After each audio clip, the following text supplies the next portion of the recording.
అప్పుడు శత్రువు స్పష్టంగా కనిపించేవాడు. ఇప్పుడు శత్రువు కనిపించడండి. శబ్దము, దృశ్యము మాధ్యమంగా మన మీద దాడి చేస్తున్నాడు. కాబట్టి ఈ దాడిని ఎదుర్కోవాలంటే బుద్ధి కావాలి.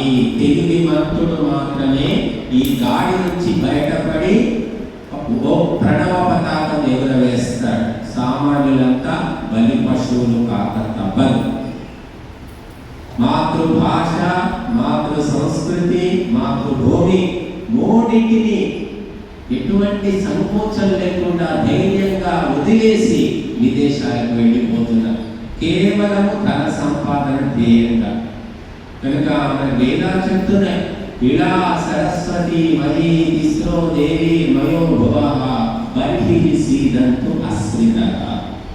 బట్టి మన హృదయపీఠం మీద ఈ ముగ్గురు దేవతల్ని మనం కూర్చోబెట్టుకోవాలని వేదం చెప్తుంది.